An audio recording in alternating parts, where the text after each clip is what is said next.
Antonio Cunningham asks, how about the big lie about the war on women? There's so much evidence against this, but apparently people still miss it.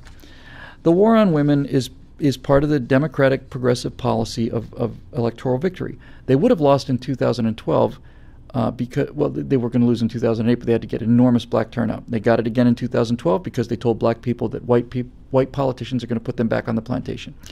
And another group that you have to turn out in large numbers is women.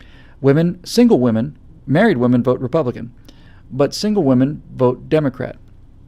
And the reason single women vote Democrat is because even though they talk about what incredible feminists they are and how strong they are and how brave they are and how tough they are and how self-reliant they are and all the rest of it, ultimately they want somebody to take care of them. And if it's not going to be a boyfriend or a husband, because God knows that's not very feminist, then it has to be the great father, the big father. The big father in Washington is going to take care of them. That's why you have feminists like Sandra Fluke, who are, they've got master's degrees and they're independent women and they've got everything all sorted out. They're completely on their own and they're completely independent, but they want Uncle Sam to buy their birth control because they can't afford $30 a month. And they want Uncle Sam to do this, and they want Uncle Sam to do that. It's pathetic. It's pathetic. It's a bunch of insecure crybaby women who want to be taken care of by the great big father in Washington. And so, in order to gin up this base, we have to tell them about how the rest of the country is launching this war against women, and just vote for us and we'll take good care of you, sweetheart. Come on over here and just wrap our arm around you and you'll be just fine. It's pathetic. It's just pathetic and sad. This feminist movement, which started out as a human rights movement, is now just a giant bunch of crybabies complaining about things like safe space and so on. So, is there a war against women? There is not. And the reason we know this is because there's no evidence for it. And the reason we know there's no evidence is because they're inventing evidence. And the great classic example of recent time is the Duke rape case. It's the rape culture. It's part of the war on women. It's the rape culture. Men are taught to rape, not only taught to rape. On campuses, they're encouraged to rape women. And raping women is what we're all about. And it's all throughout the patriarchy and has to be stopped by voting Democrat, you see, because otherwise everybody's going to be raped all the time. And they crank out these lies about 1 in 5 women have been raped or attempted rapes and all this nonsense. Let me tell you how this works. How do we know that this is a lie? How do we know that the rape culture is a lie and not... How do we know that I'm not lying, or how do we know that I'm misinformed? I'll tell you how we know. We know because when Rolling Stone writes an article about the rape culture, they have to invent the article. And then when they're called out on it being invented, they fight it tooth and nail. They fight it tooth and nail. And finally, by some miracle, the truth comes out. We find out these men at the University of Virginia were slandered. Didn't happen. It didn't happen. So you have to ask yourself, listen, clearly, for those of you who have cognitive problems, I'm not saying that women don't get raped on college campuses. I'm not saying that at all. What I am saying is, if this is in fact a rape culture, if this is the norm, if this is encouraged, if it's encouraged, then there should be hundreds, if not thousands and thousands of cases. And they wouldn't have to invent a case and then go all the way to the wall on this case that didn't happen.